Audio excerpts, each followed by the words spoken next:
Ultimate Warrior and the Macho Man, we are survivors, yeah. In fact, we've been surviving all of our lives, yeah. In fact, you can ride a black tornado across the western sky, rope an old blue northern and milk it till it's dry, bulldog the Mississippi and pin its ears down flat, long before you beat all of us ultimate maniacs. Ooh, yeah. Hello and welcome to OSW Review, the old school wrestling video podcast. Filmed in glorious grapple vision and encoded with blast processing, we chronologically critique wrestling storylines, pay-per-view by pay-per-view. This is your host, Jay Hunter, joined as ever with our very own Boyzone, V1. Alright, what's the story? And the indomitable OZ. They do. We are back in the WWF. Tickets please to alight the Lex Express, our first new generation story arc, starting with Survivor Series 92, and it's coming up right now. That's what I am! The total package! Lex Luger has come from out of nowhere! And it takes us back to Part 2, Billy!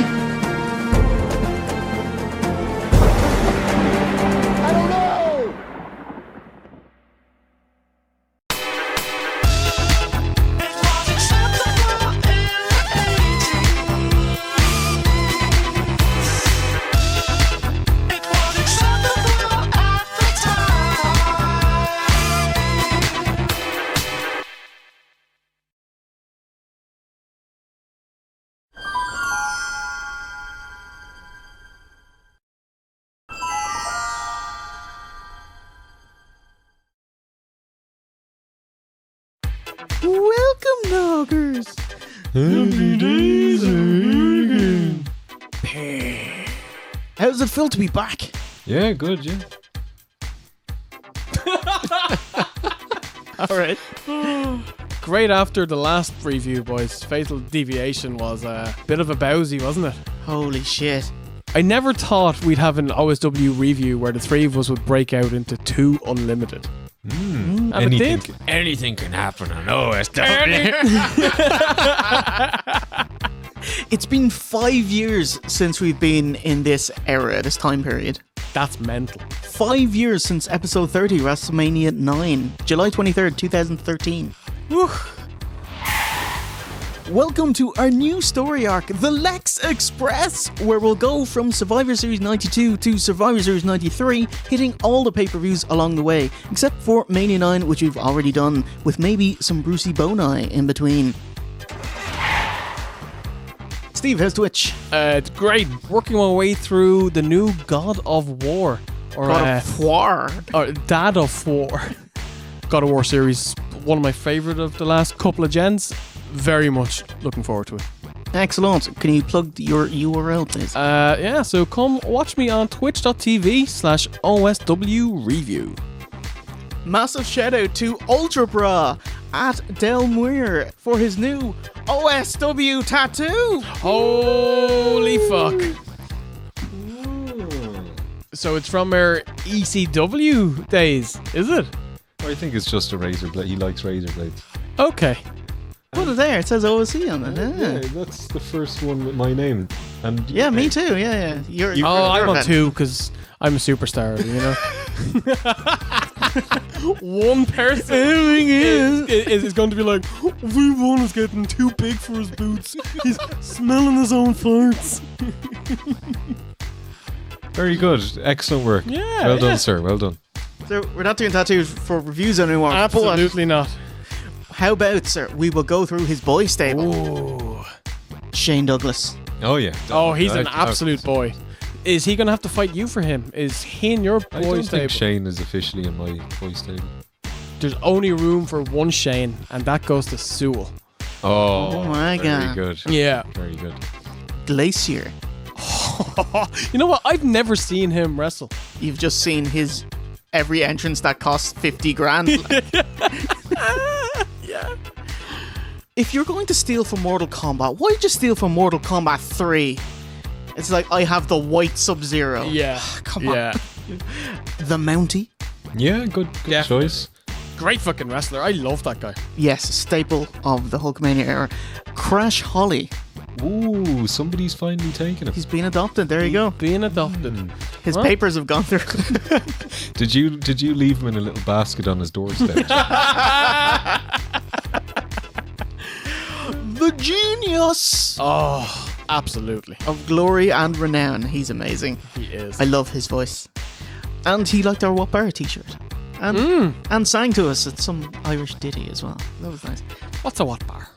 And finally, Vince Russo.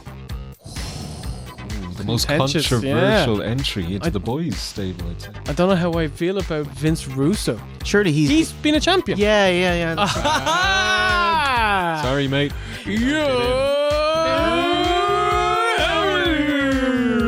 Jesus, lads, it's been a while. Yeah, it's been like 40 episodes, yeah. Yeah. Oh, shout out to Wrestling 20 Years Ago podcast at Wrestling 20 Years. That's spelled YRS. A great bunch of lads.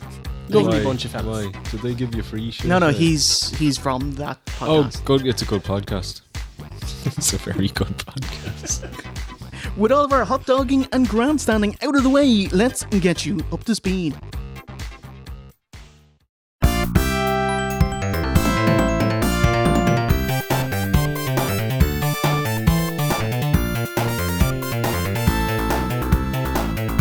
November 1992. Steve, you'll like this. Topping the Irish charts was Boys to Men with End of the Road. Do you want you do middle, I'll do low, Steve, you do high, alright? I'll do the real, like, you know, the Fat Albert. Yeah. Is this Mac, man?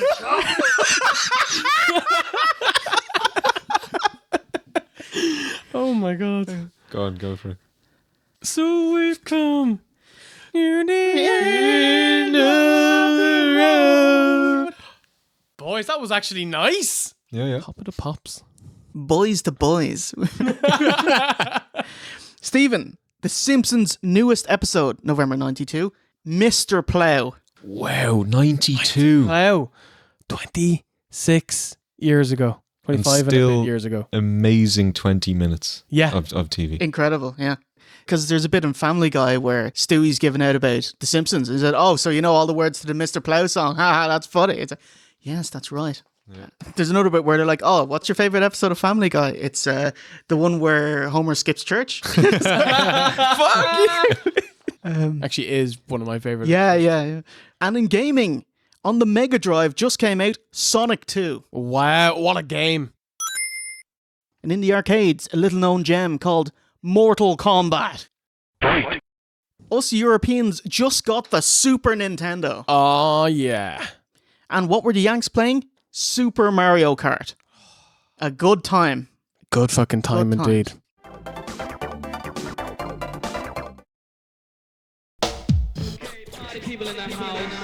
If you're wondering why we ended the Hulkamania era story arc with episode 29, SummerSlam 92, it's because it was the last hurrah before the swift downturn in business and major mass exodus of superstars.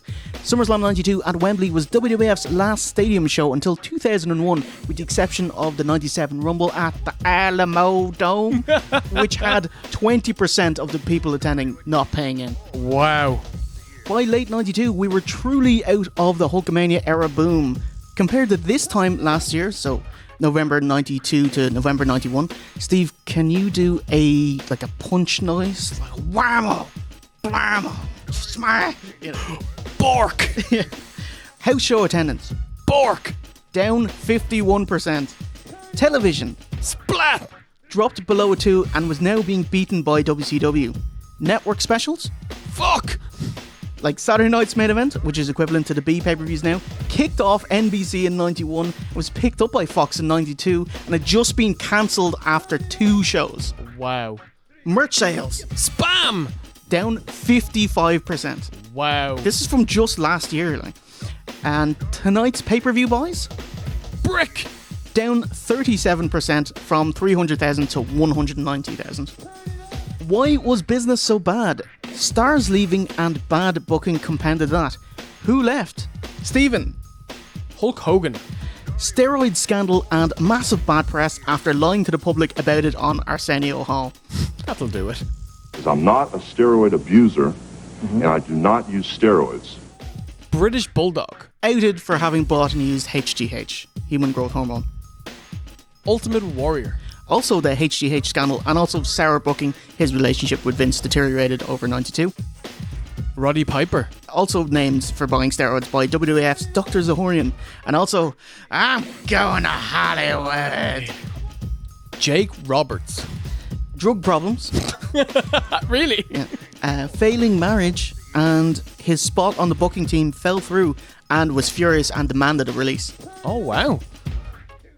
Sid Vicious. Failed a drugs test, told he'd be suspended, but haha, I'm quitting.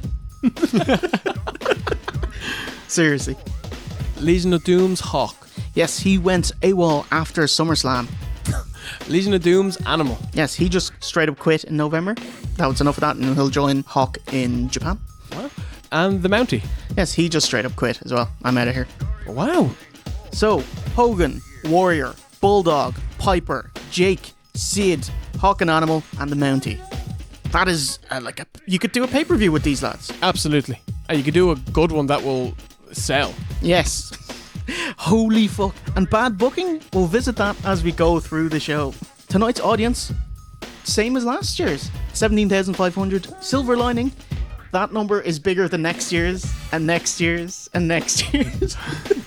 As we go deeper into the new chicken era. Oh shit, into the greatest era in wrestling history, Steve. Hey, it's not all about the money.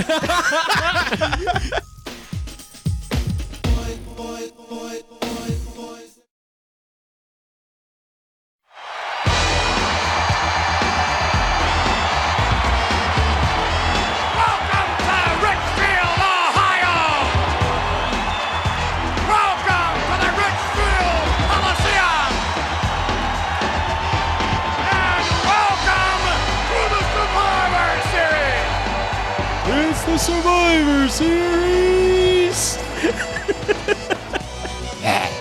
It's Thanksgiving Eve, Wednesday, 25th of November 1992, from the Coliseum in Richfield, Ohio, in front of 17,500 screaming fans with 190,000 TVs tuned in at home, as Vince gives us another throat-burning stormer. I missed this. I missed this so much. It's the Survivor Series! And I marked that huge. Classic Vince. Yes, Heenan. Bobby Heenan. Fuck yes. And the lads run down the card. Heenan gets hot at Perfect's return and says the heels will pull the feathers right off those buzzards. Mr. OC, you sir are watching The network version. 2.5 hours? Yes. And I'm watching the live version, which is 2 hours 37, and V1. I'm watching the Coliseum home video, which was 2 hours and 38. Yes.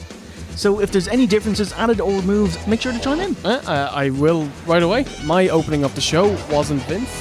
It was Reverend Slick who opens up the show by singing Amazing Grace.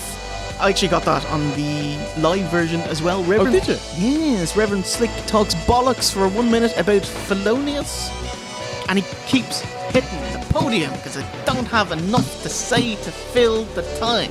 It's like me when I do a podcast.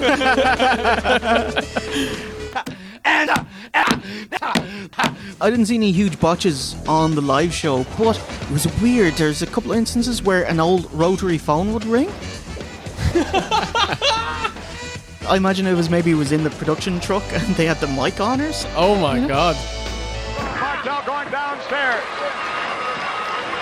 Now, Let the fireworks begin!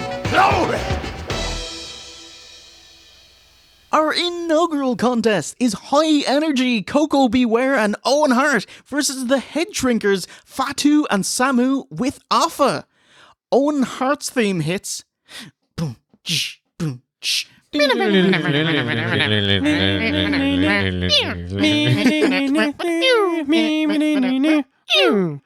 yeah. Yeah. We are in the good era, boys. Jim Johnson done it again, man.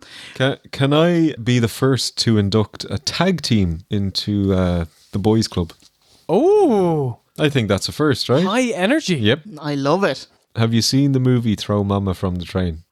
Well, back in the 90s or whatever. Yeah. I have quite a good impression of The mama. the mama. Her son's name is Owen, right? Okay, so it's a long, and you can splicey this in, see how it lines up. Owen! That's it. That's all I got. Okay. Owen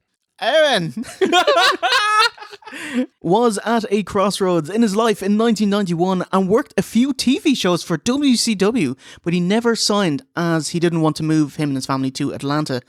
He came back to the WWF to join up with the now tag team partnerless Jim Neidhart, the Hart Foundation splitting so Bret could get a singles push.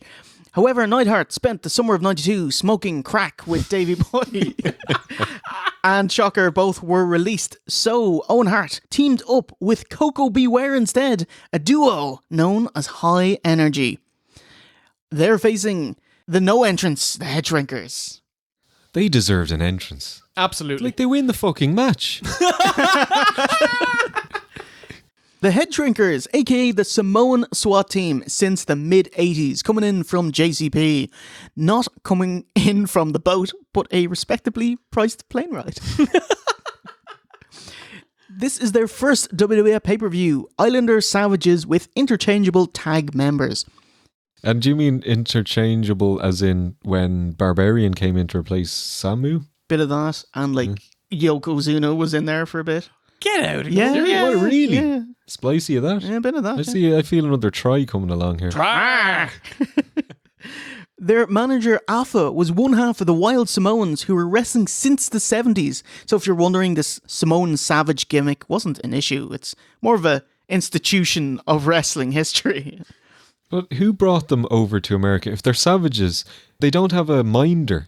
So how were they able to earn money to get a flight, and how were they able to get on the plane, etc., etc.? Probably just get one of those giant nets and throw it on them.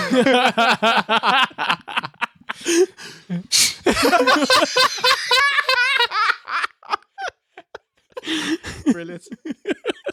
The Headshrinkers, Samu and Fatu. Rikishi Fatu. 15 years before you would smell what the key is cooking. Shot of Alpha eating a fried turkey leg because he's a savage, you see.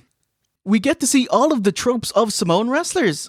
1, cane frizz always out of 10. Oh my god, it's amazing, isn't it? Number 2, wrestle barefoot, Which I think is a cool gimmick, actually. of which Koko makes use of, stamping on their feet. Oh, yes. 3, the hard head gimmick. There's a double noggin knocker, which has no effect. They no-sell it, yeah. 4, bonus points. There are also sneaky heels, smacking Koko with a pogo cane.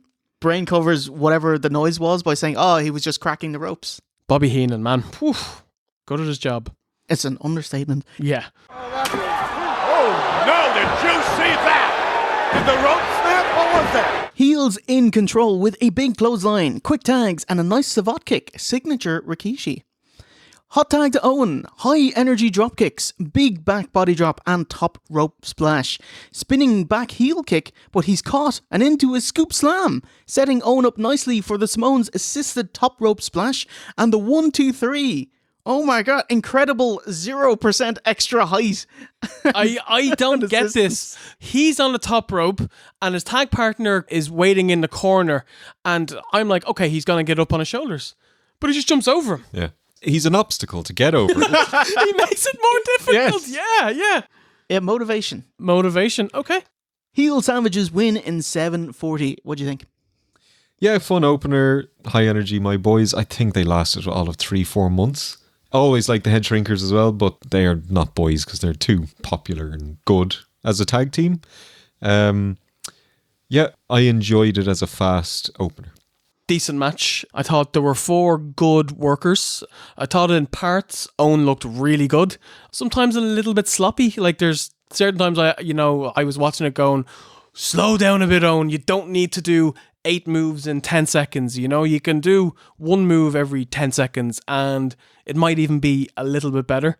Fatu was very, very good. Definitely Thank you. better worker out of the 2.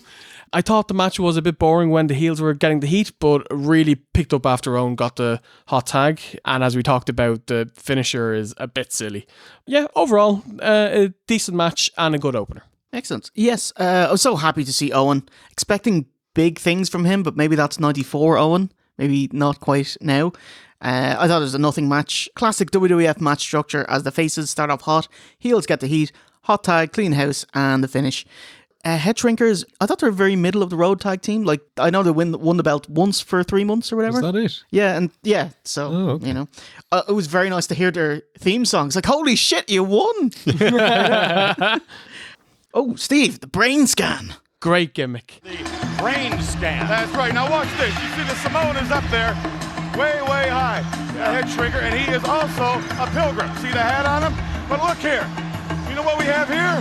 What? We have a turkey.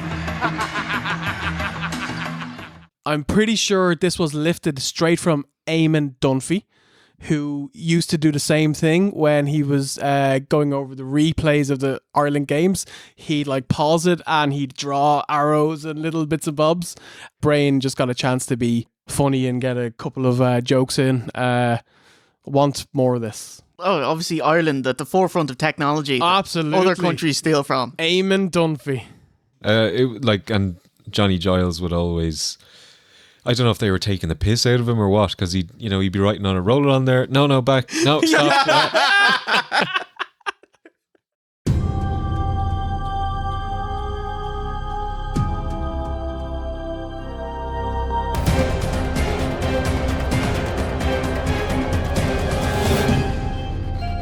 Match number 2, a nightstick on a pole match. It's the Big Bossman versus Nailz. Oh, hilarious to see a pole match.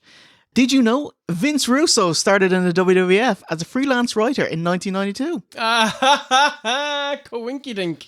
His name, Vic Venom? Very good. Yeah, That was yeah. a pseudonym. I actually remember the name from him being the editor. As the story goes, he wrote a letter to Linda and she loved it and hired him as a freelance writer. Wow. A year later, he'd be an editor for WWF magazine. Sean Mooney warns us and admonishes us as he's unaware what the word admonish means. Yes! Nailz! Who's the boss man? Marked out so hard. I've been waiting for this day for a long, long time. I love the voice. Oh, What's- it's up there. What's the deal with it? Like, what's the deal with the voice? It's, live down pitching. It's just really jarring. I laid awake thinking at night when I got out what I'd do to the big boss man. 2,478 days. Now I'm out. That is 6 years and 9.5 months. Nailz claims he was both wrongly imprisoned and that the boss man abused him in jail, being handcuffed to the bedpost, and there were 6 other wardens watching. Steve? Yep. Oh. All right.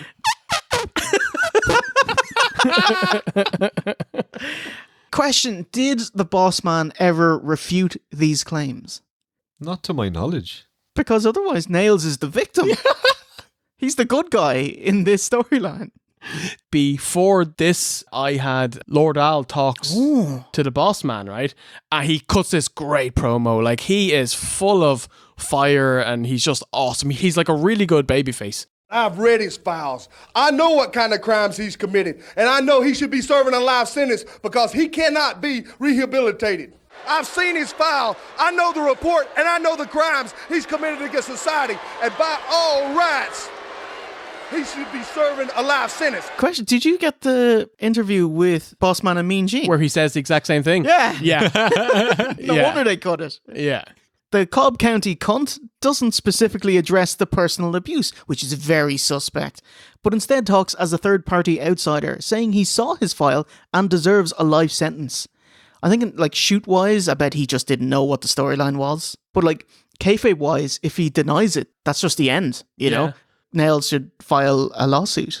But do you not think Nailz is putting his lawsuit in jeopardy by wanting to beat The prison guard viciously. Oh, did you like the split screen entrance and promo at the same time? Get to see Bossman's face and then Nailz' reaction as well, you know? It's the 90s, bro. Technology. So that part was great, but neither guy got music coming in. Did Nailz ever have music? Not that I remember now. What would it...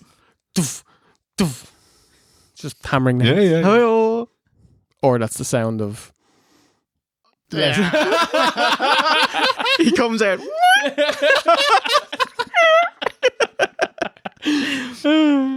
Kick off. Nailz goes straight to climbing the pole to get the nightstick. This is where Bossman comes out. Imagine if he just got it. He would surely have to put it back because the bell hadn't rang yet. How embarrassing. I'd be mortified, wouldn't you? Everyone stop cheering. Put it back. Up you go. From our WrestleMania 9 episode, we know that Nailz has one go-to move, aka Choke. the Oh rest my spot. God. Or more accurately, kind of massaging the clavicles.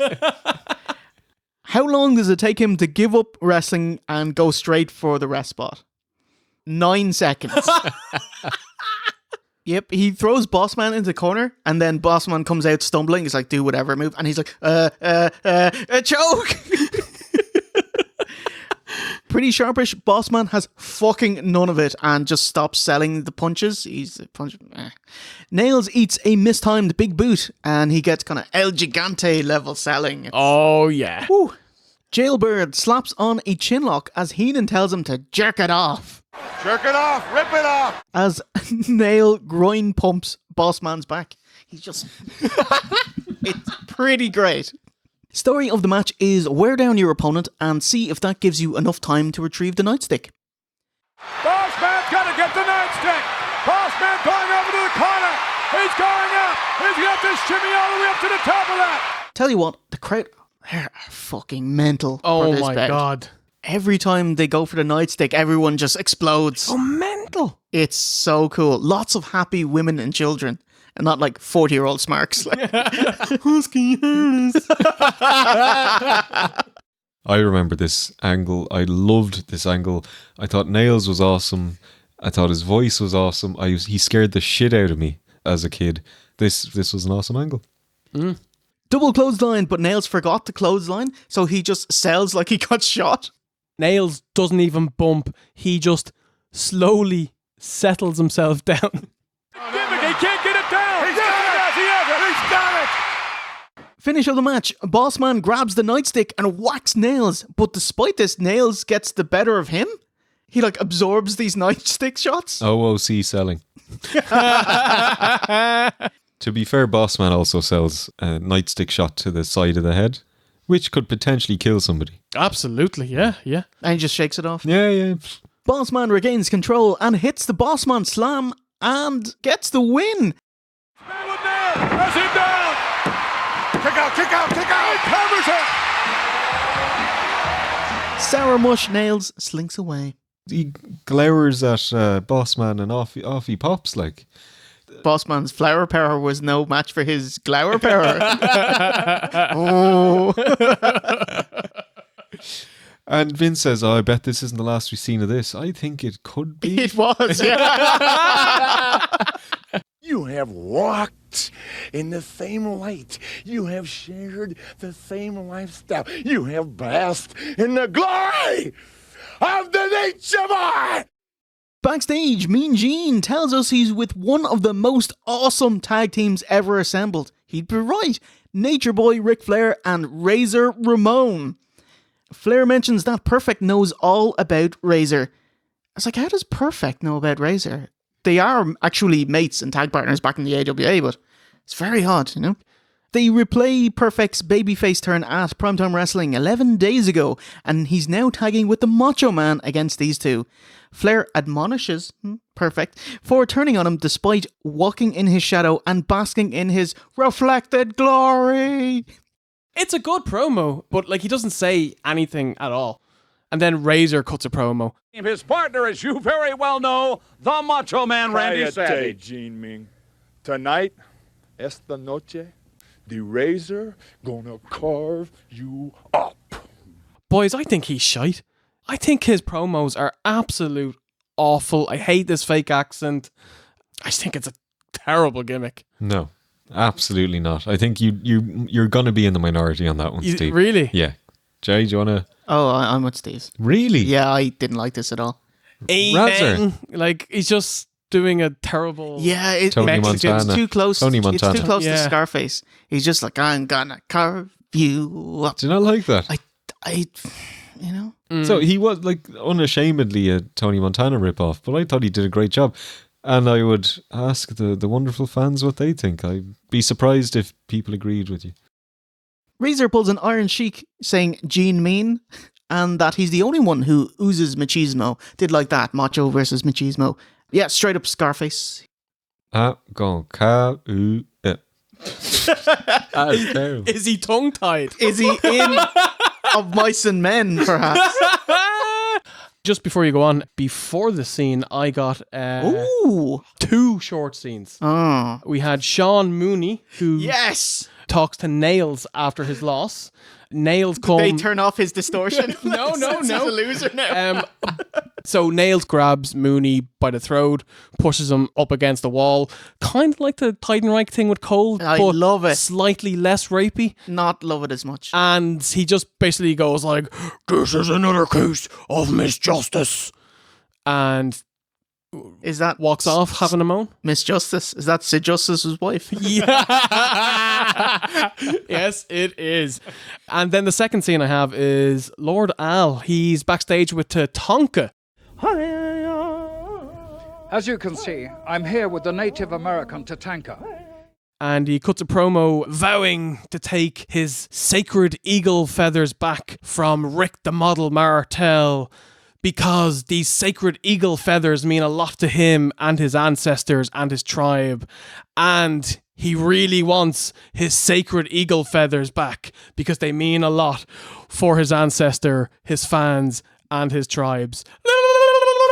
He just says everything 3 times. Tell him I hate him.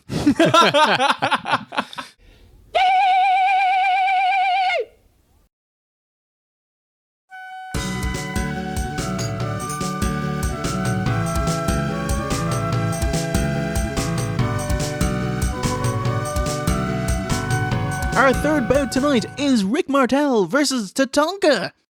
Buffalo. Our third match in. Wait a minute. Where are the Survivor Series matches? Yeah, this feels like a modern day pay-per-view with, one fucking 8-man match. Which is good, by the way, because they're usually shit. I know. Can't argue. So are the singles. Remember last year, Survivor Series 1991, for the first time ever in Survivor Series history, they had a singles match, which is The Undertaker versus Hulk Hogan for the WWF title. WWF believed that the multi-man match concept wasn't strong enough to draw on pay-per-view, that current feuds had more allure in separated bouts. So tonight, we pretty much have a standard pay-per-view card with one Survivor Series match. WWF went back to the original format next year because this show bombed, but next year would do slightly worse. Oh, God. 5,000. And so they go back to the matches again. 5,000 less buys the year afterwards, so not too bad. A rematch from WrestleMania 8. Martel jobbed that night and sought revenge by attacking Tatanka by spraying his cologne. Do you remember the name? Arrogance. Oh, very good. From his atomizer and stealing Tatanka's eagle feathers, symbolising his Lumbee heritage. So these eagle feathers were important to him, his ancestors, and his fans. And his tribe. And his tribe. 4 people. The Model. Oh, love his song. Yes. It's just like more sex jazz music, and that's the greatest type of music. The Model's in the ring. Yeah, I'm not going to lose my cool. I don't have to. I'm above that. There you are. Love tonight's nautical theme. It's like him and Kyrie saying he should be a manager or captain. Yes. Tatanka. Buffalo. Because Tatanka means buffalo in Lakota. With an unbeaten streak stretching from even before his TV debut in February. Includes toppling the Dublin Destroyer Pete Donahue. I my remember God. the Dublin Destroyer. Good old-fashioned jobber. Blonde, if I remember Yes. well. Quite tall. He was quite thick as well, yeah. Yeah. Like, and I was thinking, where in Dublin is he from? You know, does anyone know him? I bet he wasn't from Ireland at all, was he? Not even fucking Irish. Yeah. Do you want to walk around with feathers around Thanksgiving? I don't know about that. Who's the heel? Dirty corner break with a slap and gloat. Yes, Martel. Storyline of the match is that Tatanka is stronger, but the model is craftier, so he outsmarts him. With moves like a nice hangman off the top rope and a rude awakening. But mostly we just get long rest holds. Oh, front face locks for 70% of this match, lads. An even longer rest hold, and the fans pipe up, looking at something off screen. There must have been a crowd fight or ejection. It's Doink! Oh my God! Vince says, we've seen this clown in the WWF. Oh, he means a literal clown, not just some messer. At this point, he'd just been introduced as a character, didn't even have the name yet, and he wouldn't start wrestling until next year. So it's Matt Bourne, yeah? Yeah. Hawk is credited with coming up with this miserable clown gimmick, so, thumbs up. Really? But he also thought of the puppet. Rocco. Rocco. So, He's 50-50. Yeah. Everyone's attention is on Doink, who's making balloon animals. Finish of the match. Tatanka hulks up, goes on a warpath. Hey, how are you? Hey, how are you? Chop, and a top rope chop. Big Samoan drop, and that's that. Clean as a whistle win. And Tatanka claims his prize, his sacred eagle feathers, after 11:07. What about Doink, you ask, who didn't figure into the match at all? He popped a balloon, and that's that, sir. Fair play to Matt Bourne for learning how to make balloon animals. I mean, it can't be simple. Yeah, the dog one you can probably learn, but he made a snake. Yeah. And that looked awesome. Yeah. It's a snake. I can do food too. It's a sausage. It was a coiled snake and its tongue was sticking out. It was great. Was it actually a coiled snake? It was, to be fair. It was good, wasn't it? Yeah, it was really good. It did sound like you were making a joke, but you weren't. Oh, right. It was Okay. a snake. Yeah, it was a coiled snake. It was awesome. I did love the old school large TV grid by the entrance ramp. So we get to see Doink leaving and laughing, and Tatanka is on the screen and he's celebrating. So you get nice technology, two things at the same time. Yeah. What do you think of the match? Oh, really boring. Kind of shite you see on a Superstars. Punchy, kicky, couple of moves. Highlights were Doink. There was some redneck in the crowd who was doing the yip, yip, yip along with Tatanka when the bell rang. That was pretty good. But all in all, you can send Tatanka back to Lumbee Avenue. Yeah, I love the build up to the match. The model is a great character and he played his part really well and got some decent heat for taking the very important eagle feathers. Who misses these?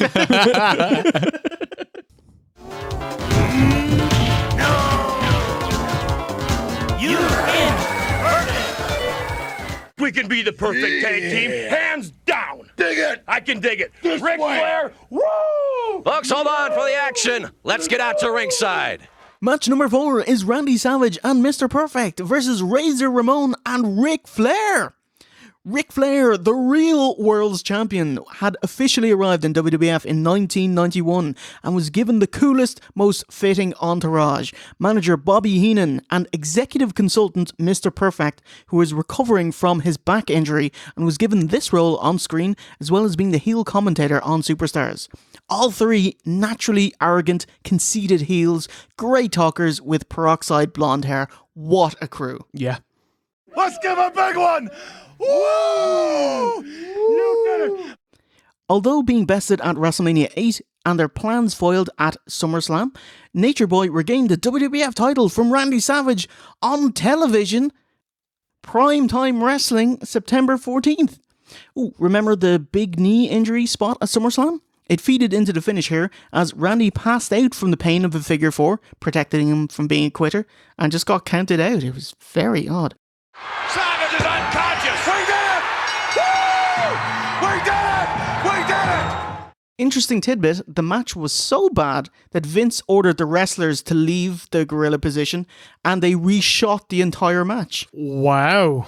Storyline-wise, since Savage was friends with the Ultimate Warrior from SummerSlam, the two were set to face Ric Flair and new heel on the block, Razor Ramon, in a huge tag match to main event Survivor Series. Warrior and Savage, the Ultimate Maniacs. Oh yeah! Explosiveness that can never ever be recreated. A chemical combustion that forms a bond forever and ever. Which means the Ultimate Maniacs are totally out of control. Oh my God, out of control. Even had a tune-up match at Saturday night's main event 11 days ago against Money Inc. Oh, it was amazing. The crowd were at constant fever pitch, marking out and exploding for Savage and Warrior. But to preserve Money Inc.'s tag belts, we got the quickest count out in history. Over the top row, 1, 2, 3, 4, 5, 6, and the heels retain, and Flair and his crew come out for a beatdown. So it should have been this massive tag main event. It's even still the thumbnail pick on the WWE Network. Wow. Yeah. But at the end of Saturday night's main event, Heenan knowingly announced that either Warrior or Savage would need a new partner. One of them will have a new partner for Survivor Series. You gotta tell me which one. I gotta know now. What happened? Along with the British Bulldog, the Ultimate Warrior was outed as buying human growth hormone. And combine this with Vince being on trial for distributing steroids, both big-name babyfaces, Warrior and Bulldog, had to go. Warrior leaving wasn't just about that though. His and Vince's relationship had soured over the summer. Vince didn't want to go with him as champion again, as his 1990 run was considered a failure, and offered him Nailz, at least on House Show. Then Vince proposed a Warrior heel turn, that he should face Bret at the Rumble and Hogan at Mania. But I think that was just to give Warrior something to say no to. So now Vince says, oh, you're being difficult, and I've now ammunition to go let you go. And he did. So with Warrior gone, 5 days after Saturday night's main event at November 16th, Primetime Wrestling, heel Mr. Perfect Dissension. Schmelness. With Heenan, culminating with Mr. Perfect turning babyface and accepting Savage's offer to team with him at the Survivor Series, which brings us to tonight. That's quite an ordeal over the last 2 months. The real travesty for me was not getting to see the Ultimate Maniacs. Because I remember at the time, I don't think I've ever been more excited about something happening in wrestling than when Savage and Warrior came together. And I remember their promo where... Warrior's got the glasses. Yeah, and he's shaking and they're bouncing up and down. And more so even than putting either of these guys with Hogan, that was the combination of a tag team that I wanted to see. Two madmen as well. Yeah. Who knows what was going to happen, you know? Yeah. The size of the bag of Coke. It's your main event, because the main event is always 47 minutes into a pay-per-view. Where's Flair's belt? Actually, it's in the main event as Bret Hart beat Ric Flair on an untelevised bout. Ridiculous. It's okay, Steve. It would be put on a compilation tape in 6 months. Thanks, Vince. Macho Man Randy Savage, I'm back, and I'm back in the Survivor Series as your partner, believe it or not. How do you like that? How do you like that? There he is! There he is! And no! The backstabbing and great! Oh, you're gonna get it! Perfect out-wrestles Razor. And then he out-wrestles Flair. And then Macho comes in for a taste. Massive pops all round. For everything. Time for the heels to get the heat as they work over Macho. Quick tags and double teaming as Perfect is furious distracting the ref.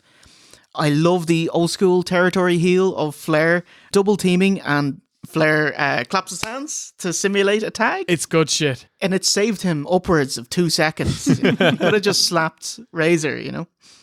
Perfect has second thoughts and teases walking out on a downed Macho. So this must be, you assumed Perfect is going to heel turn on Macho.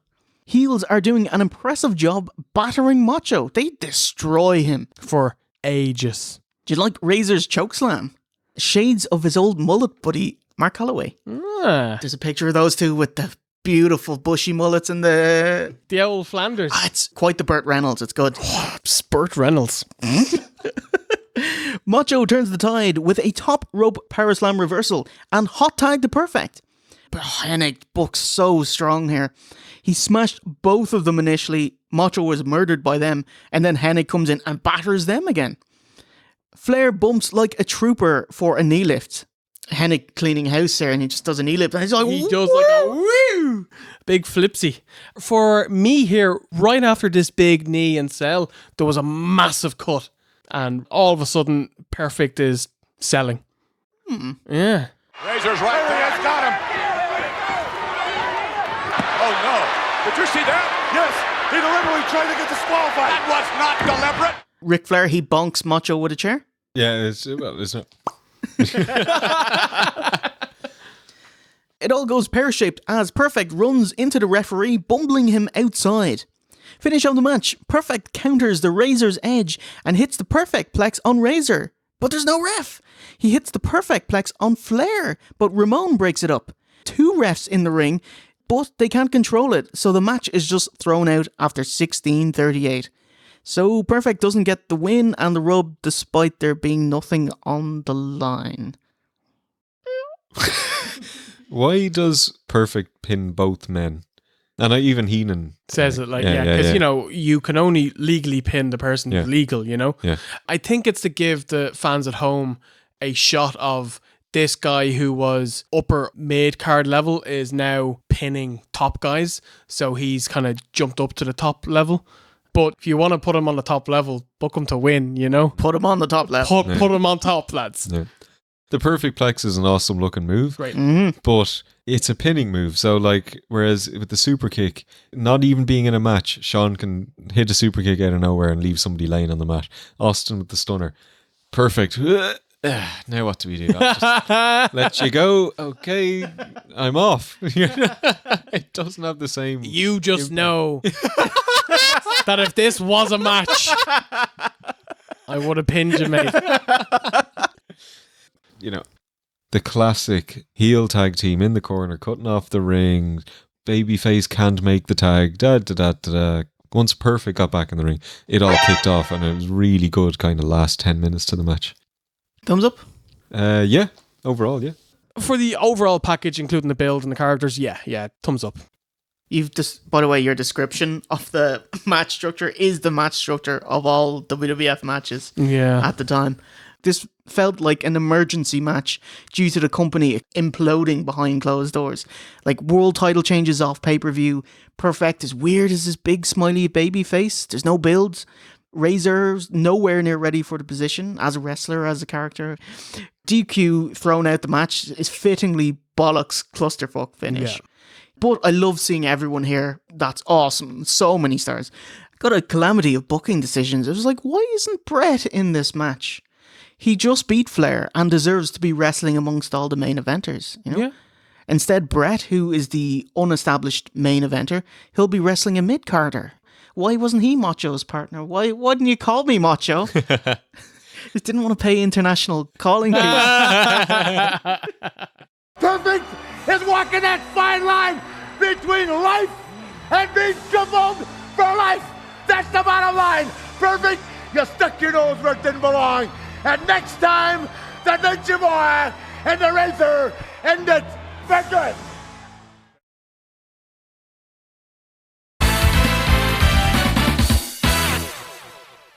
Hello, Noggers. I'm Matt, this is Mac, and we're from the Bunny Ears Podcast. Yep, that's right. I'm Macaulay Culkin, the real deal.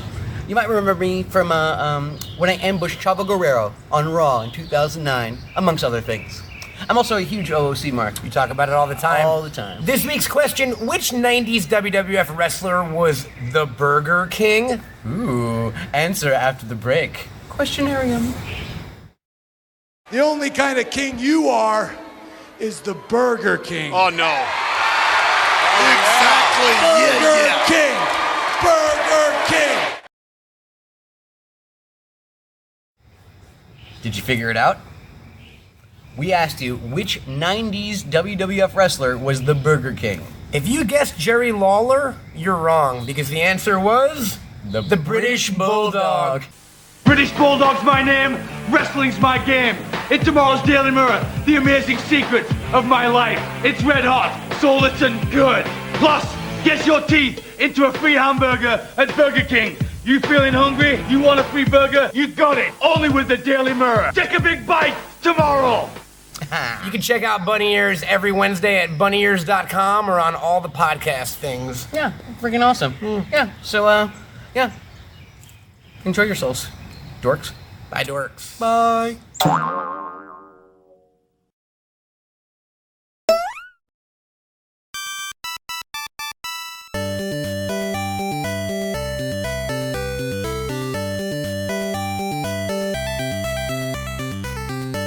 Our fifth contest, scheduled for one fall, is Yokozuna versus Virgil.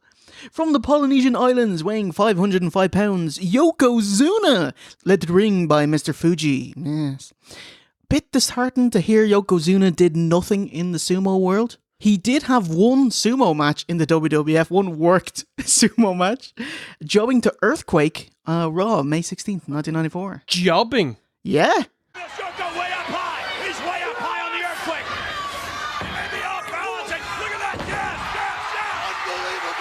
Yes, John Tenta being an actual sumo wrestler with a career of 21, 0, and 7. But he's white, so in the WWF he can't have the sumo gimmick. And the Samoan guy, he's close enough. Even though he's not Japanese, I think he does a great job. He looks great, like he absolutely fits the part. Vince says Yoko is a sumo-style fight wrestler, a catch as catch can, karate, and martial arts. He also says American catch as catch can, which is bollocks because catch as catch can comes from Wigan. He's going to be tested right about now. And then Virgil's theme hits. Yes. Yeah. Who's going to win this match? Could go either way. Do you remember Virgil's theme? It's like...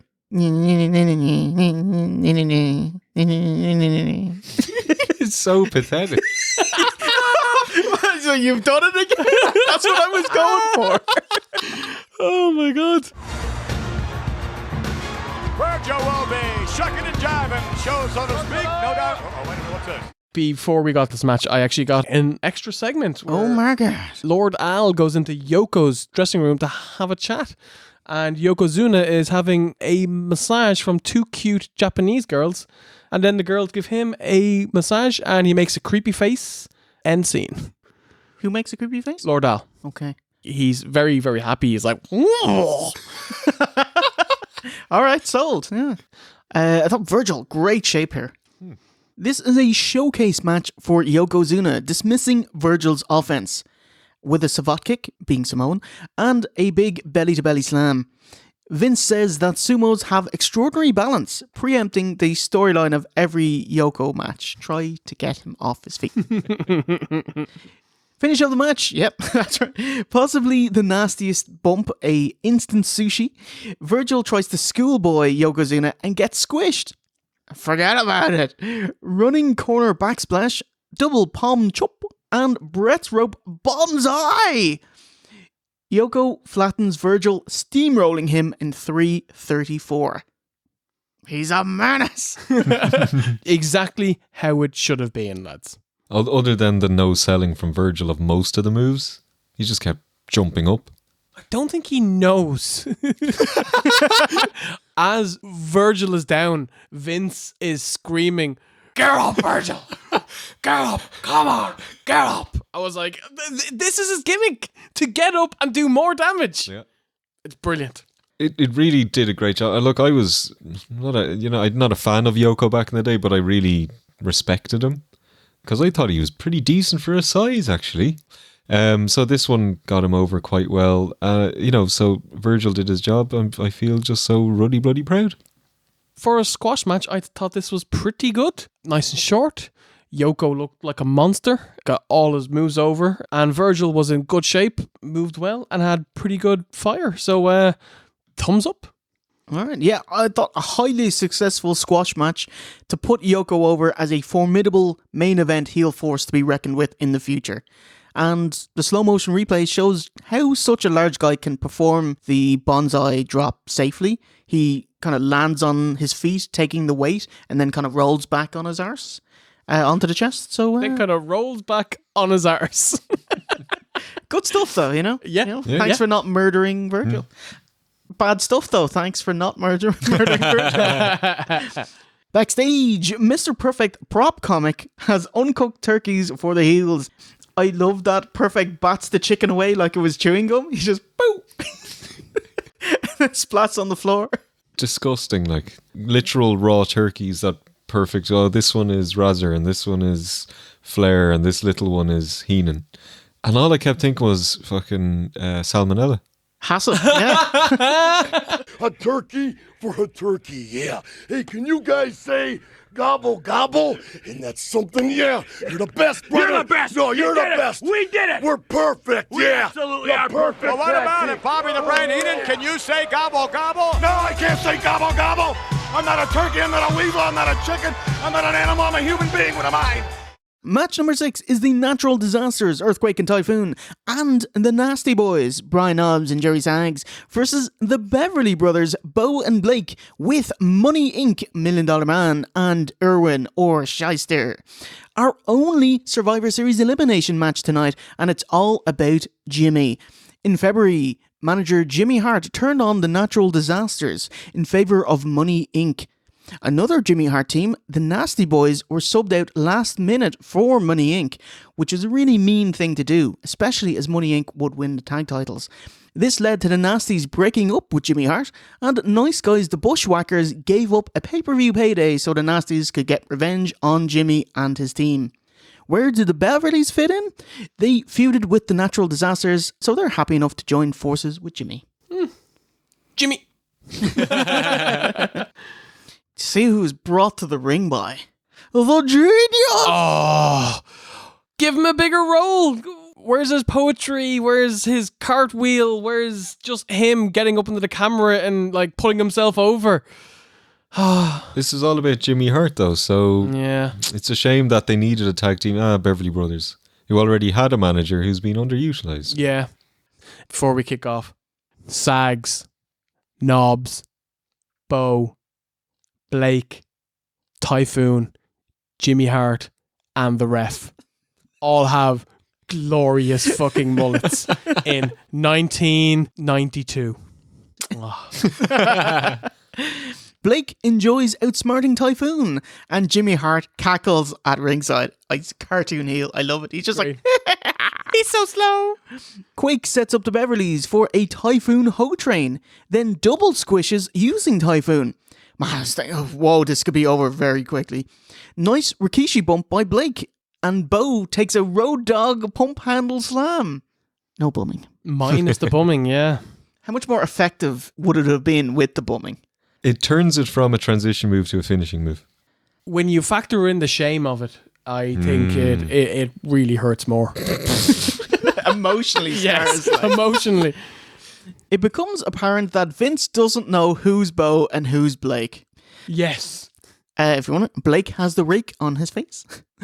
Yeah. After a double underhook suplex, Vince starts calling Bo him and Mr. Beverly. Mr. Beverly. I was like, hold on, the other guy's also Mr. Beverly. He confirms it as he tries a 50-50 and calls Bo Blake. Knocking into Sags, one of the Beverlys may not make it. Mr. Beverly is being covered. Very nicely done on the part of Mr. Beverly. Power slam, nicely executed. Blake now coming in, the Beverly Brothers. Sleeper hold, and one of the Beverlys may not make it. This guy hired them. He pays their checks. He should know who's who. It's criminal, lads. Big Schmoz and Quake gets the giant whoopsie and pins Blake. It's 87 series tag rules where if you get pinned, your tag partner has to go too. Given the matchup, thanks. Yeah. So Bo has to leave too. By then, Vince had someone in his ear, so he's like, Blake. What did you think of the uphill battle that the heels have to face against the 4 babyface fighters? Isn't it ridiculous? Yeah, but that's in general in this era, other than the likes of Yokozuna, maybe Sid, Heels were always booked to look like they should lose every single match. They only ever won matches in cheating in some fashion. Pull the tights, feet on the ropes, or if they lost a match, it was by DQ so they wouldn't drop the fucking belts. Yeah. I love this schoolyard gimmick where the heel hates his own first name. This capacity crowd beginning to chant Irwin. He does not like that chant at all. Money Inc. work over Quake, who spends most of his time spread-eagled on the mat, presenting his bars. Oh my God. I call this the William Regal camera angle, because in WCW it's just right up his bars. All day, every day. Who needs to see this? Especially Earthquake's bars. Finish of the match, $1 Million Man trips up Typhoon. Shyster follows up and scrambles for the win, getting it. Quick as Whip It, the Nasties bum rush the ring and inside cradle IRS, and they get the win in 15:50. Heenan complains there was no tag, which sounds plausible until you think about it. There's no tag needed when your teammates eliminate. Yeah, the next guy is in, yeah. The Nasties music plays as they've won, but they still want to get their shit in and do a double clothesline, sending IRS packing anyway. Yeah, it wasn't good, but it wasn't expected to be good when you look at the likes of the Nasties in there. Tuggers, Earthquake, who's kind of past his prime at this stage. Beverly Brothers are Money Inc. can be quite good, but it was never going to be a good match. And it delivered on its promise. Yeah. Excellent. Just made me think of Mikey from Boyzone is like, you make me look bad, and that's not good. You made me look bad, and that's not good. Backstage at the Superstar Hotline, Tatanka, he's either waving or just doing chopping motions. I don't know. $1.50 per minute and $1 for each additional minute. But it'll also enter you into a draw. For what? Merchandise packs, maybe some t-shirts, sometimes tickets to live shows as well. There we go. Okay. And they said calls won't go more than 4 minutes. That's only a $5. Just imagine that your parents were like, you can call this once ever, and you finally call it up and you get fucking Virgil or something. You'd be devastated. Yeah. Look on the bill and it's like minus 10. What the fuck? Our penultimate... Before you go on, I had another segment where Lord Al pops in to visit with Virgil after his loss. Oh. Virgil is sitting there selling his chest and he goes, let me tell you about that Yokozuna. Virgil, I've followed you all through your career. I've never seen you take such a shellacking before from a 500-pound monster. What was it like? Oh, man, Alfred, when he dropped on my stomach, it's like the Titanic falling on you, man. It just like knocked all the wind and almost all the life out of me, man. I don't know what hit me. You know, one thing I have to say, Alfred, this Yokozuna, whatever food you bought from the Far East, this man is a menace. He's dangerous, man. And I got to tell all the guys in the WWF, especially the world champion, Bret Hart, brothers, you definitely got your hands full now. This man is a menace to society. Well, thank you for that warning to Bret Hart, Virgil. We're all pulling for you. You lay down now, make yourself comfortable, and try and get back as quickly as possible. We're going to take you right back to the action.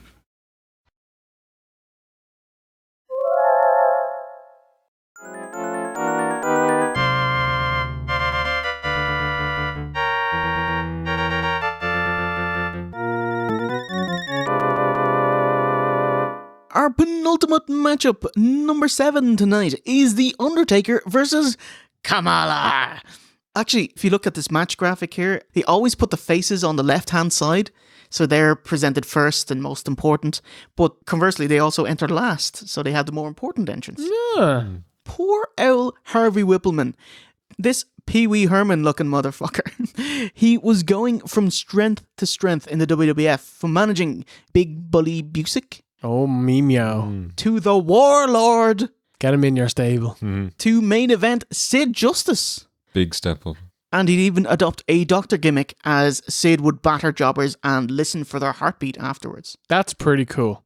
But Sid left before he could be suspended for failing a drugs test, so Whippleman got Kamala. Oh my god. Despite him having a handler in Kim Chi. Taker beat Kamala at SummerSlam 92, which annoyed Harvey Whippleman, ordering Kamala to have another go at the Survivor Series. But this time, Taker's stipulation, the first ever coffin match. It's so weird not hearing it called casket match. What's the difference between the two? A casket is the big metal ones where the doors, it's like a double door. So it's the top and the bottom. And a coffin is the kind of coffin-shaped one, you know, the one that's like a diamond. The lid is separate, and you put place on the lid. Oh, cool. Yeah. And How coffins do you are know so much about this? I don't know. It's because we don't do caskets in this country. 90% are coffins. Whoa, look at this! Kamala's seen the coffin! Mind games. For weeks now, Paul Bearer has been wheeling caskets to the ring, which would send Kamala into a tizzy and he'd hightail it. It's quite funny. I think he sold it great. The scary Ugandan giant being terrified of coffins. Yeah. Oh, did you get this a vignette with The Undertaker? Mm-hmm. Yes, my Undertaker has been working night and day on a custom-made coffin for you, Kamala. Paul Bearer gives his classic shrill promo. Oh man, and my favourite Undertaker, Woodshop Taker. He works on a coffin and oh yeah. It's awesome. This is a cool gimmick, see him like hammering things and he's got the like plane saw and he's smoothing things out and I'm like, this coffin is going to be awesome. This is the WWF and they don't fuck around. But you know, it's 92 and they do. And it's just a coffin with 3 shapes painted on it. I'm like, all of that for this? Come on, Taker. Jesus, mate. Could you imagine Undertaker, you know, because obviously he's taking pride in his work, and if he's going to tell Kamala, it's going to be a silk-lined, lovely, double-stitched head. You're going to be floating on a cloud. That's why I could never understand with Taker and his coffins or caskets. Why does he put nice cushions and lovely pink or purple frilly satin? I suppose the eventuality, maybe he was preparing if he lost, you know. Oh, very good. Very defeatist. So it's not, you know, it's not the worst thing to happen if he loses. He should come out with his wrestling outfit with no back on so he can feel the sound. Or he comes out, you know, with a leather coat and he doesn't have his Taker hat. He has a little nightcap on. He takes it off and he's in his Jimmy Jams. Striped. Yeah. A little Taker symbols on them. Sorry, I thought it was quite mean in the massive coffin he built for Kamala. He's not that fat. Whippleman, avec GP bag, generously announces Kimchi as the Great Kimchi. Who's the Brooklyn Brawler? How has he not wormed his way into the Hall of Fame by now? It's ridiculous. Like, Vince's driver is in it, you know? So, there's no reason that this guy can't be in it. Is he the greatest jobber in WWF history? Ooh, Heath Slater? Oh, Slater's pretty good as well. Slater. But yeah, he is. Well, you know, this guy's gone. More known. Oh, yeah. Who's Vince's driver? James Dudley? Oh, that sounds kind of right. Or is it James Doodley? if he's in TNA. Ugandan giant Kamala. 1992 WWF, they're pretty high on their big fat ethnic savages. Ooh, do you like the group of fans dressed up as Undertakers in the crowd? And there's a Paul Bearer as well. He was giving it socks. I will give him his due. He was great. Kamala is a cartoony, goofy idiot, a bumbling simpleton, so he's not intimidating in the slightest. His offense is all chops to the back and the head. He's just like, chop, chop, chop. Early 90s, man. The fucking chop was lethal. I think it's just a safe move to do. Yeah, I mean, you can't even throw a worked punch. Yeah. Kamala body slams Taker, sits up, body slams Taker, sits up, a third body slam, Taker can't get up. But how weak is Taker to not be able to take 3 body slams? 3 regular moves. Yes. Kim G trips bearer, Rosie style, so everyone can see who throws the urn into the ring, but Taker retrieves it and decks Kamala, pins him 1, 2, 3, and just dumps him in the coffin without opposal. You're gonna tombstone him? He steals one. Taker fucking steals one. Kamala was all over him all match. And he needed a fucking foreign object to beat Kamala. To beat the foreigner. Yes, sir. It's just an object. To me, like, I really enjoyed Kamala's reaction to The Undertaker. I thought he played it really, really well. But then it was funny more so than you couldn't take it seriously anymore. It was a comedy match. Yeah. Yeah, look, I quite enjoyed it because I quite like Kamala. I quite liked all the Taker's feuds around this time. It was always a bit of fun, but never descending into comedy like this one. But yeah, I wouldn't recommend it. I thought this was shite. Also being placed second last on the card, not very good. Kamala's comedy selling was funny, and that's about it for him.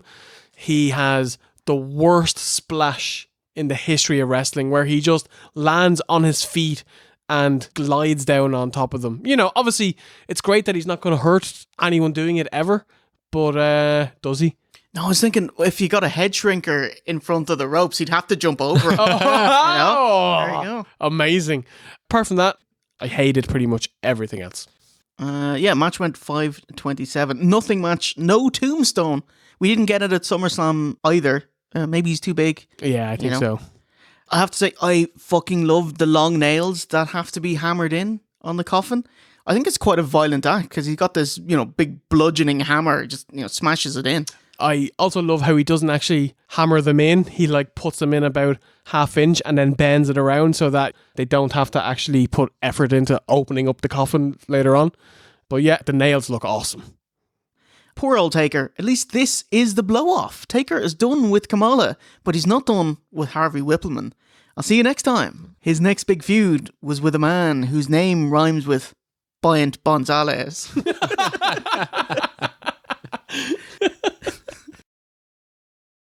Sean Mooney accuses Shawn Michaels of intentionally putting Sherry in harm's way to escape from Marty Jannetty, so Sherry is storyline injured. You will have to wait till the Royal Rumble 93 to hear about Marty Jannetty's whereabouts. The big question, is 1992 Shawn Michaels ready for the main event?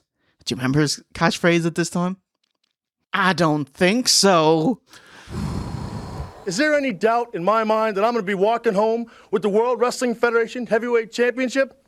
I don't think so. That's how you get over. That and meow. How about Bret Hart?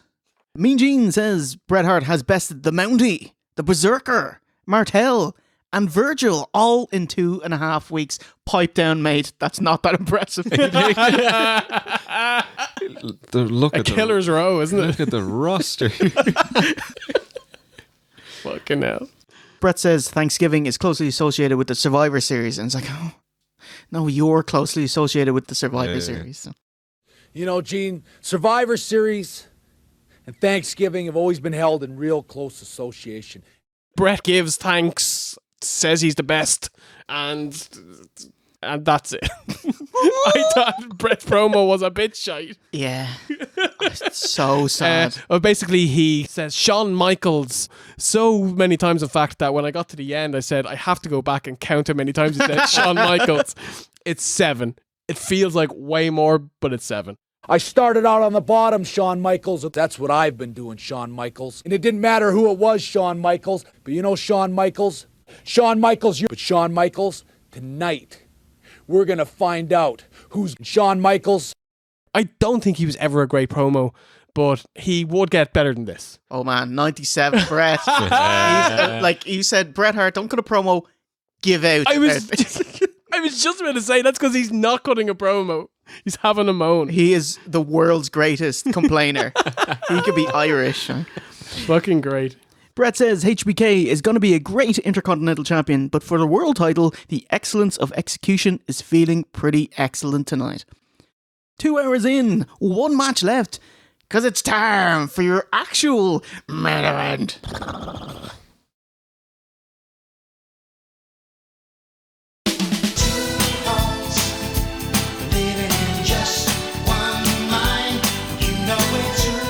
It's your main event for the WWF Championship.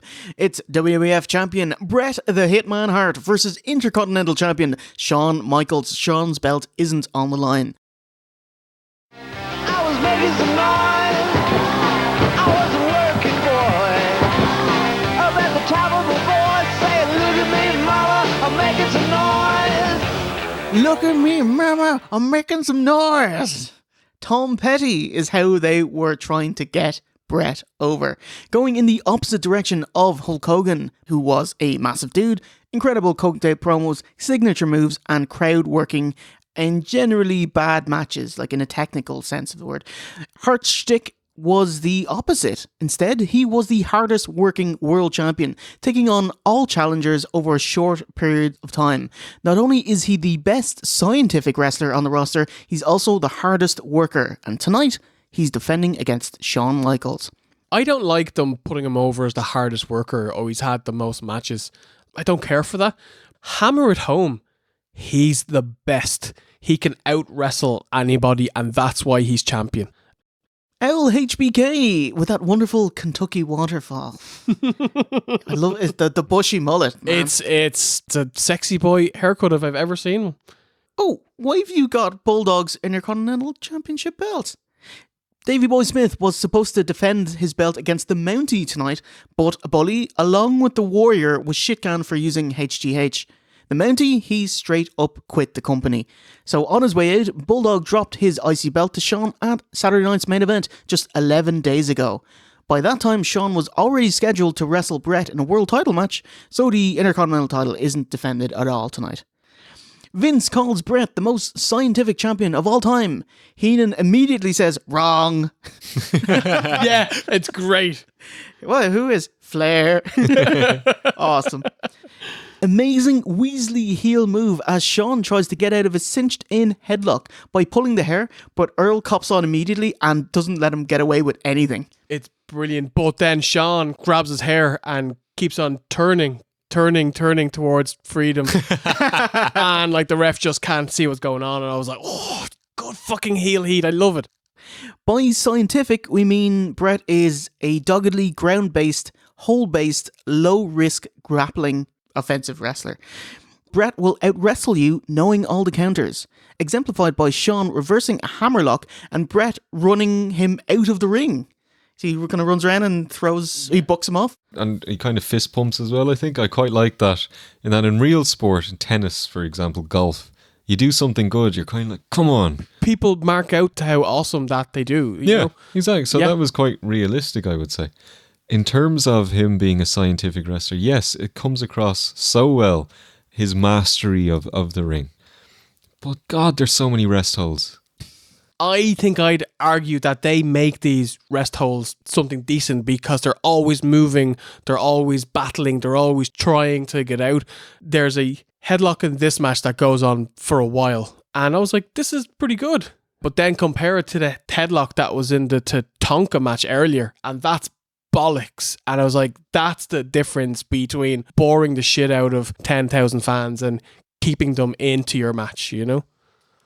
So there was jostling of position. Jostling and fighting and... To an extent, there was still a lot of stationary rest holes. Still there was. 6-minute headlock. There was. And throughout all of it, you can see Bret calling the match. But then they go to the next section, the between rest hole section, and it's like 2 moves. And he's been talking to him for the past maybe 3-4 minutes. I don't know what the hell he's talking about. Yeah. Oh man, we got him. Oh yeah, it's a fever pitch. Listen to that pin drop. Bret keeps out-wrestling Shawn. A frustrated HBK does his legendary rabbit punches to the face. Awful. Then we get Bret's famous sternum to the turnbuckle spot. He sells it so great. It sounded and looked so painful. Yeah. Trying to set him up for the ride. And does indeed. Oh, we got it. We got a new champion right here. Shawn plays Bret's game with a never-ending headlock. And we get close-ups of Shawn. I was like, wow, he's so young. Just looking at his face. It's been a while since 1992. It's been a while. I thought Most WWF matches start out as technical wrestling and then they devolve into big spots, storyline drama. But Bret's matches, it just stays in technical wrestling. Yeah. HBK does some trademark hoppy-uppy stuff. Wheelbarrow catapult into the turnbuckle and supercell. Great height on a back body drop and straddle the top rope and buckaroo off. Bret with a Bret's rope elbow and a Bret's rope superplex. Yes. Awesome. The most dangerous superplex of all. Oh no! Sandwich the ref, and Shawn runs Bret out just like he was earlier. Shawn immediately realises a countout means no title, so he breaks the count twice. Oh man, I just have to say, I love Bret's punches. It's my favourite punches in all of wrestling. Like how he grabs the hair, the timing of it, how he snaps and stomps and flicks his hair and stuff like that. It just looks and sounds awesome. Bret punches and Shawn gets tied up in the ropes, but escapes and dodges Hart's attack, giving us a whopper. Oh, Spider Bret, no, second rope. Oh man, he never took a bump in his life. I marked out to this, but like, even though it's so safe, like he sprinted at it so fast, I was still like, whoa, whoa. Finish of the match, Shawn jumps off with a giant Bret's rope nothing and gets turned and trapped into the sharpshooter. It was a bit of a surreal moment looking back. Shawn and Bret wrestling at the Survivor Series. Michaels taps to the sharpshooter. In 2640, world champion Bret Hart retains. I'd like to ask Shawn Michaels, kayfabe, after that match, stick a microphone in his face. What move are you going for there? The jumping burst tackle. Nothing makes sense. Yeah. First 20 minutes, I can't get into it, Jay. I really tried this time. Of all times, I really tried. And like I've complimented for you, and I've complimented Bret on some of the stuff we've done on OSW. Couple of matches, I think I said, oh yeah, I really enjoyed that. This one really laboured for 20 minutes. But then the last kind of 10 minutes really picked up, really exciting. I can kind of see what Bret was doing to build to that. He was taking control of the match and working the arm and doing this and that. And it worked because I was really into the last 10 minutes, even though I knew what the outcome would be. But yeah, it took too long to get there, and it makes me dread when we eventually do the Iron Man match. I thought this match was really good. The opening couple of minutes were, not awesome or anything, but I was never bored. I thought they made simple rest holds work in the context of two excellent wrestlers battling, trying to outdo each other. Thought it kind of sagged a bit in the middle, but then the last 5 minutes or so I thought were awesome. I really loved the finish. Yeah, these are two fantastic wrestlers able to work a really good match. So yeah, I have to give them 2 thumbs up. Yeah, I completely agreed. Actually, I'll be honest, this match bored the arse off me. Wow. And I love Bret Hart. Wow. Holy shit, we've rolled reversals every year. Very much a sobering contrast to the main event big match stars we had halfway through the pay-per-view. This one, where's your storyline drama? It's just a lot of rest holds and jostling, but there's no meat to it, and they're just, we're in the finish and that's it. So yeah, like Bret Hart does have incredible in-ring storytelling, just not tonight, and maybe he won't get it for 2 years, who knows. One thing I did love is that Bret not even a snifter of it. He didn't attempt the sharpshooter until he was confident that he could win with it. And when he did it, he won. Nice. So that's awesome. And this would be a thing that no one breaks the sharpshooter. He'd actually have to be out the door and sign with WCW before they do it. So it was actually like Patriot 97. He reverses sharpshooter into one of his own. Wait a minute, look who's coming! Look who's coming to ringside! It's the real deal! Look at that! All the way from the North Pole! Steve, the real deal, apparently. Who comes out? Fucking Santa Claus comes out and Hogan's the shit out of Bret Hart's heat. And the Santa hat plonked on his fucking head. Here's your world champion. Did he have a check in his hand or something like that? It looked like this guy was peddling something. He was fucking Mike Taylor of the Norfolk Rover Dealer Network. Apparently there's 0% finance on selected models this season. And I've got a little present for you too. No. It's Thanksgiving Eve. What a gluttonous hog Christmas is, you know. It really is. So Santa Claus comes out to celebrate with Bret Hart. There is no December pay-per-view, so we have to get our Christmas shit in now. Oh, we got some indoor snow and some Christmas time cheer to see us out. Did you guys get the post-match segment? Oh, no. No? Bret Hart backstage with none other than Santa. Oh, God. Was he on his lap? Almost.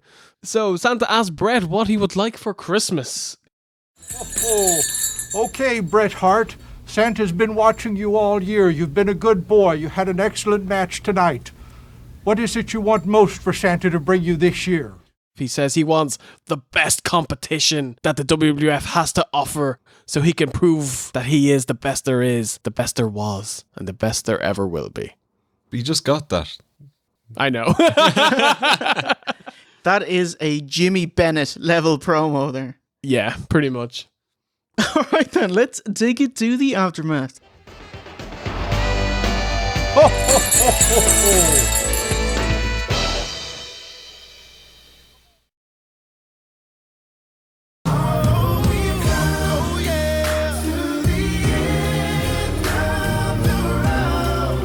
Welcome to the aftermath. V1, sir. Mr. Mania. Mr. Mania. What did you think of the pay-per-view? I thought the pay-per-view was an easy watch. First of all, I watched this in a single go. I couldn't say it was a good show. There wasn't much that I hated, but there wasn't much that was very good. I thought Heenan throughout the night was incredible, both in terms of commentary, quips, and angles. I loved the Bossman promo. I thought Shawn's promo was pretty good, very like cunty, very good at getting heel heat. And Flair's promos throughout the night. The things that were bollocks. Tatanka, promo and match. Nailz, match. Razor, promos, bollocks. I hated the finish to the Flair and Perfect tag match. Came out of nowhere. Can you not put someone over, please? The Coffin match was in a terrible place. It should have been like first or second on the card. But I still liked the show. You know, it was easy watch. It was lots of fun. I'm very glad to be back in this era. And I can't wait to watch more. Yeah, I thought it not a good pay-per-view in general. A few highlights like the end of the tag match with Macho, etc. and the end of the Bret HBK match. The rest was kind of typical early to mid-90s WWF stuff. Still got some good characters, some good storylines in there. But yeah, time to bring on the Lex Express. You know, it's weird because you have so many wrestlers from the Hulkamania era that are on the card, but the card's really bad and doesn't go well business-wise. It reminds me of Filthy Rich and Catflap. Ade Edmondson and Rick Mail, they did the young ones, then they had Bottom, and this is the show in between. And it's very like both the shows, but it's absolute garbage. Silver lining, 2.5 hours. You start the main event 2 hours in. You feel refreshed with it. It's like an NXT takeover length, which is perfect. And not WrestleMania 34, 7 hours, 10 minutes. Oh, God. You've got a lot of good stuff here, but they're all in the wrong role. Except for Virgil. Man. Knows his place. He was stellar putting Yokozuna over. Great. He actually, not the best match of the night, but the most effective match of the night. Wow. Virgil, you're welcome, mate. Alrighty, so it's time. Let's throw to the wrestling is awesome. Awesome segment.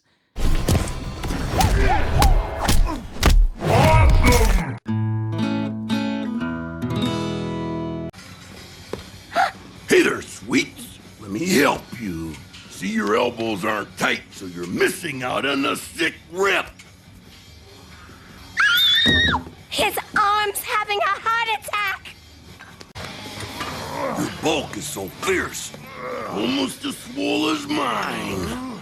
I know it's a good workout when blood vessels in the back of my eyeballs pop. No agony, no braggony. Am I right? You're gonna want to sleep. But don't worry, I won't let that happen. Yeah, 3! Yeah! Yeah! Here comes Jack! Yeah! Actually, this one have best physique of all you guys. Ooh, yeah! Dig it! Well, that does it for this week, folks. Survivor Series 92 is on the books. In the pocket. Out of sight. Oh, how do you think that show went? I enjoyed it. Yep. And can you also say, because we're going to release WrestleMania 34 first, is, would you enjoy WrestleMania 34, the show, not the review, not the show? Yes, I had lots of fun doing it. Always do. Venting makes me feel great. And yeah, cheers, Matthew, stepping in, saddling up, hitching his wagon to ours. That is so cunty. Sorry, mate. Hitching his wagon. Riding our coattails.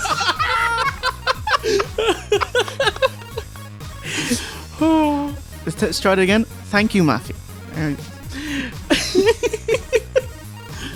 Next pay-per-view stop on the Lex Express is the Royal Rumble, but January 1993, we can't miss our chance to visit the first ever Raw. Yes.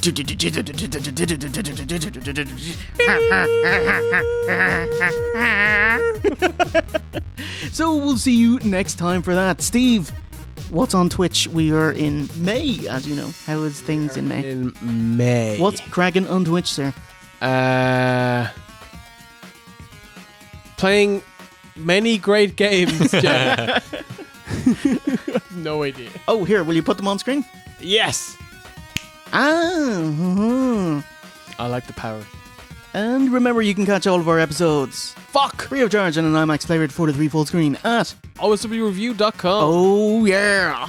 If you want to slip us a couple of bucks, you can. And watch some exclusive videos, reviews, music things. Pictures. You can at noggeru.oswreview.com. Yes. So, it's a goodbye from V1. Take a boo. Oh, is he? I do. Myself, Jay Hunter. And remember, a winner is you.